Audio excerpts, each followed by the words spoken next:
5장 18절 우리 주 예수 그리스도의 은혜가 너에게 있을지어다. 아멘. 이 데살로니가 전서뿐만 아니고 다른 성경 서신서 끝자락에는 항상 이 은혜에 대한 인사를 합니다. 사실 우리가 유대인이라는 그 입장에서 생각해 볼 때 유대인은 이 샬롬이라고 인사를 하거든요. 샬롬. 그건 뭐냐면은 지금 평안에 대한 얘기예요. 평화. 근데 여기서 은혜에 대한, 신약 성경에서는 은혜에 대한 얘기가 많다. 평안에 대한 얘기보다 은혜에 대한 얘기가 많다. 은혜로 인사를 마무리하는 우리 주 예수 그리스도의 은혜가 너에게 있을지어다. 그래서 서신서 마지막 부분에는 이 은혜에 대한 얘기가 있는 걸 보면 사도들, 초대교회는 이 은혜를 굉장히 많이 강조를 했다. 은혜를 굉장히 많이 강조했다는 것입니다. 그런데 교회나 신앙은 정말 이 은혜를 정말 강조를 많이 해야 됩니다. 정말 이 은혜에서 멀어지면은 그냥 다 잃어버리는 것과 마찬가지. 그러니까 우리는 은혜가 충만한 사람이어야만 되는 것이죠. 우리 예수님, 우리가 말씀이 육신이 되어 우리 가운데 거하심에 우리가 그 영광을 보니 은혜와 진리가 충만하더라. 그리고 예수님의 영광도 은혜와 진리가 충만했다는 거예요. 근데 여기서 이 진리는 은혜와 잘 어울리는 단어입니다. 사실 어떤 사람들은, 어떤 학자들은 카리스카이 알레데이아 해가지고 이 카이라는 말이 and, 그리고라는 의미도 있지만 즉 이런 의미가 있다. 그래가지고 은혜, 즉 진리 이런 뜻으로도 해석할 수 있다. 그러니까 은혜는 즉 진리다. 틀린 말은 아니죠. 틀린 말은 아닌데 그러나 이 신약 성경에서 보게 되면 은혜와 진리를 같은 말이지만은 그걸 구분을 합니다. 이 은혜와 진리, 요한 2서, 특별히 요한 2서 1장 3절을 보게 되면 은혜와 긍휼과 평강이 하나님 아버지와 아버지 아들 예수 그리스도께로부터 진리와 사랑 가운데서 우리와 함께 있으리라. 그렇게 말씀했습니다. 이어서 권면하는 내용이 너의 자녀 중에 4절이죠. 요한 2서입니다. 우리 요한 1서를 많이 보지 않습니까? 요한 2서는 한 장인데 참 중요한 내용들이 여기 있는데 그 중에 하나가 바로 우리가 지금 읽고 있는 본문입니다. 너의 자녀 중에 우리가 아버지께 받은 계명대로 진리에 행하는 자를 내가 보니 심히 기쁘도다. 부녀여, 내가 이제 내게 구하노니 서로 사랑하자. 이는 새 계명과 같이 내게 쓰는 것이 아니요 오직 처음부터 우리가 가진 것이라. 또 사랑은 이것이니 우리가 그 계명을 쫓아 행하는 것이요 계명은 이것이니 너희가 처음부터 들은 바와 같이 그 가운데서 행하라 하시니라. 아멘. 그러니까 지금 이 요한 이서에서도 물론 은혜만 언급한 것이 아니고 은혜와 긍휼과 평강을 언급을 하면서 은혜와 긍휼과 평강이 진리와 사랑 가운데서 우리와 함께 있으리라 그렇게 말하고 있습니다. 그런데 그 말씀을 이 진리와 사랑 가운데서 은혜와 긍휼과 평강이 있는데 이 진리는 계명, 아버지께 받은 계명대로 진리에 행하는 자라고 말하고 있어요. 그러니까 진리를 따라서 행하는 것은, 그러니까 진리를 따라서 행하는 것은 계명을 따라서 행하는 것으로 얘기를 하고 있어요. 오히려 이 진리는 진리로 행하는 것은 사랑 안에서 계명을 쫓아 행하는 것이다. 사랑은 이것이니 우리가 그 계명을 쫓아 행하는 것이라고 요한일서 6절에 나와 있잖아요. 그러니까 오히려 이 진리와 이 사랑을 같이 묶어서 보고 있어요.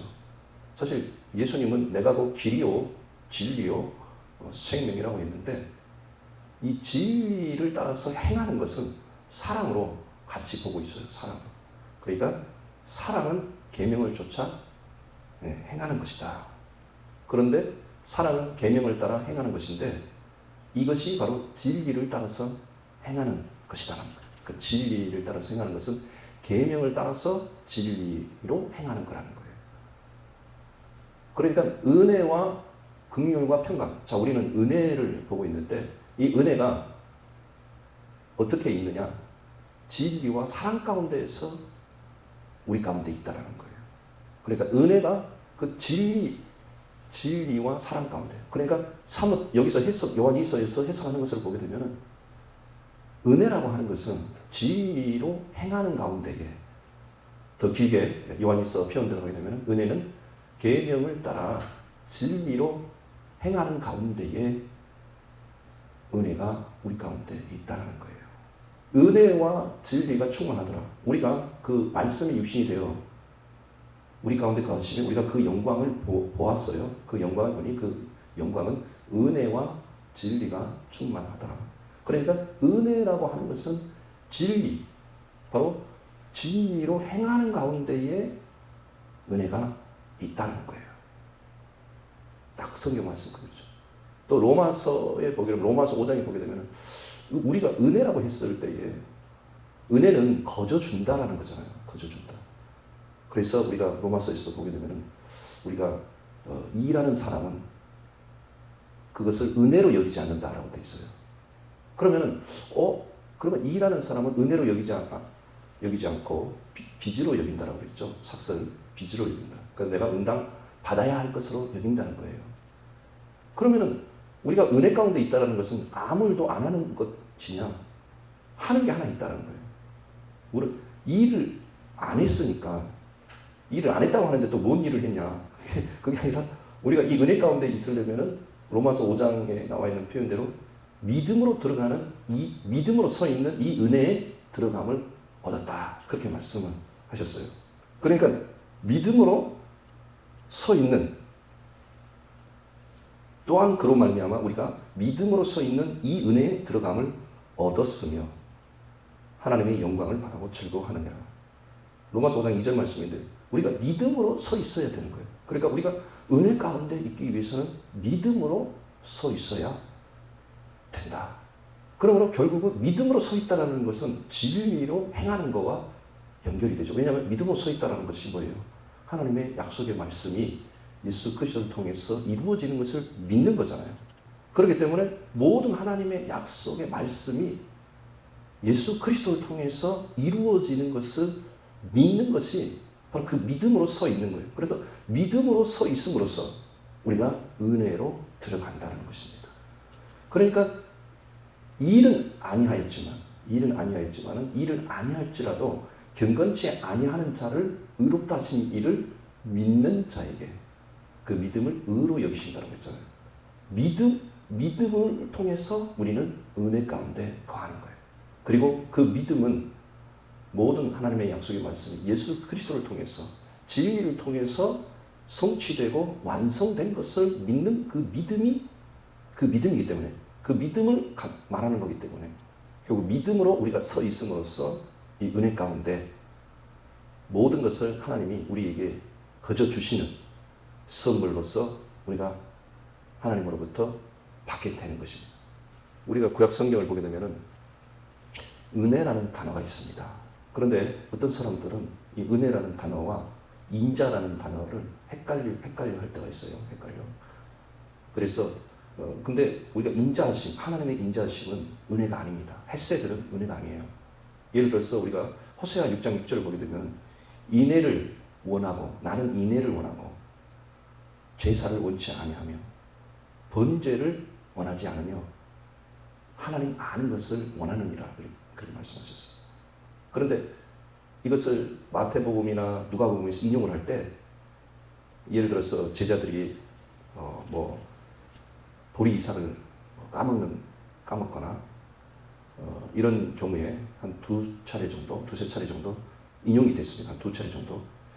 그리고 또 다른 상황에서 긍휼에 대해서 예수님이 언급을 했어요. 근데 거기서 보게 되면은 나는 긍휼을 원하고 라고 긍휼로 바꿨어요. 나는 긍휼을 원하고 제사를 원하지 않는다. 그렇게 바꿨어요. 그러니까 그 인애하심은 인자하심하고 똑같은 헤세드거든요. 근데 그것을 신약 성경에서 어떻게 예수님이 인용을 했냐면 긍휼로 바꿔서 이야기를 하셨어요. 그러니까 사실은 헬라어로 이제 예수님이 헬라어를 사용하신 것은 아니니까요. 그것을 이제 유사한 단어로 바꿨는데 엘레오스라는 단어로 바꿨는데 그 긍휼로 한글로는 번역을 했어요. 그래서 하나님은 긍휼을 원하고 제사를 원하지 않는다 라고 말씀하신 거거든요. 그러니까 헤세드는 은혜가 아니에요. 우리는 보통 하나님의 인자하심에 대해서 은혜라고 생각하는데 은혜라는 단어가 따로 있습니다. 그것은 카난, 캔, 가난 이런 단어인데 구약 성경에는 은혜라는 말이 많이 없어요. 그러니까 은혜. 그런데 신약 성경에 와서는 은혜가 이제 압도적으로 많죠. 은혜. 오히려 뭐 긍휼로 번역된 하나님의 인자하심을 가리키는 엘레오스 아니면 엘레오 이런 단어들은 은혜라는 말보다는 횟수가 적습니다. 긍휼로 이제 신약 성경에서는 그것을 이제 많이 바꿨는데 사실은 긍휼이라는 단어는 또 따로 있거든요.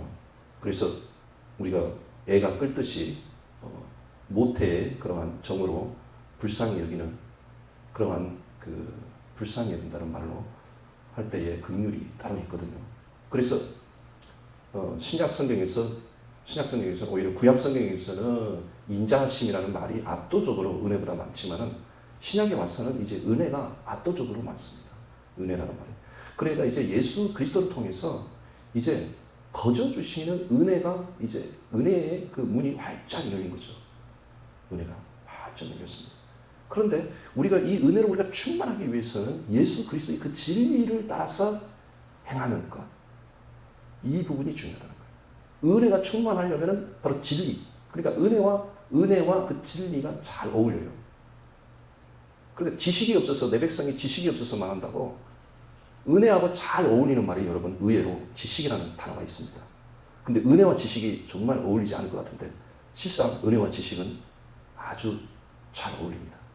그래서 로마서 5장 10절에 보게 되면 유대인에 대해서 말씀하면서 유대인들이 하나님께 열심은 있으나 지식을 쫓은 것이 아니야 그렇게 말씀하셨어요. 로마서 10장 2절에서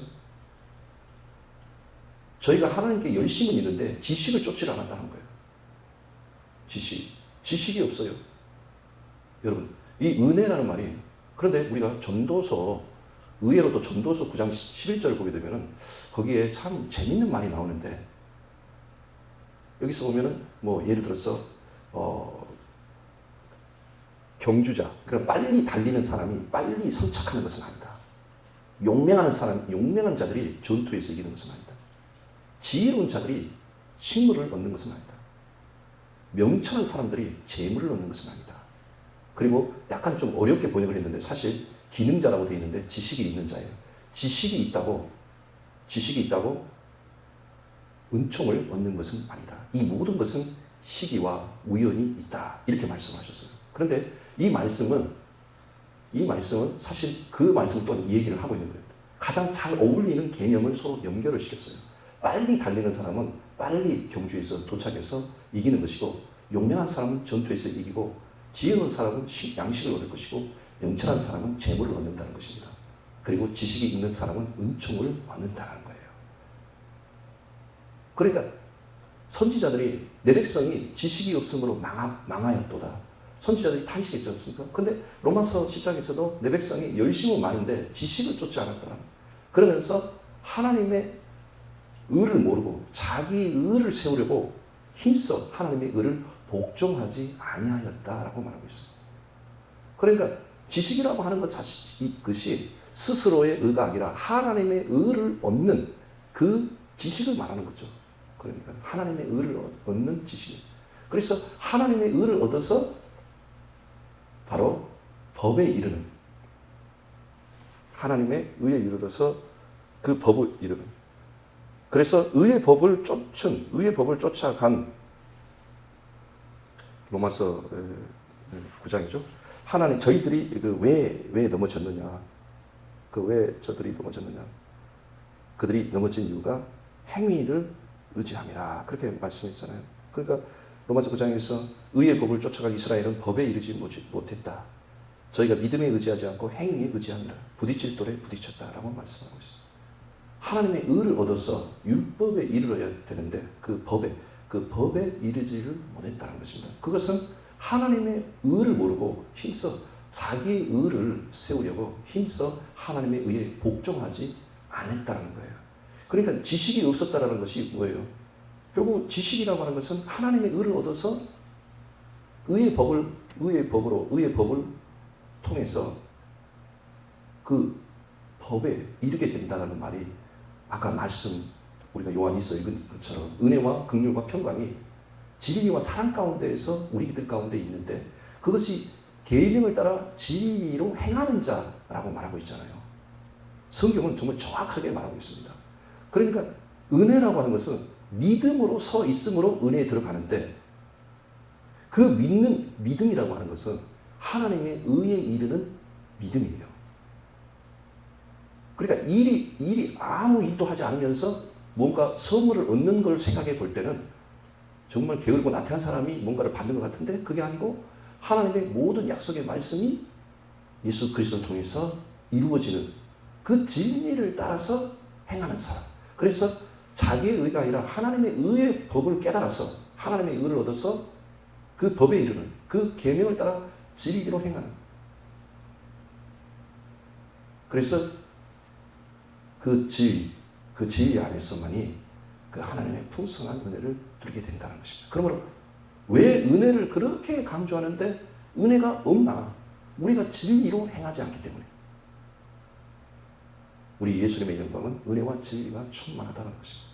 정말 우리가 은혜가 정말 넘치는 삶을 우리가 산다면 하나님이 우리에게 주시는 모든 것은 다 은혜잖아요.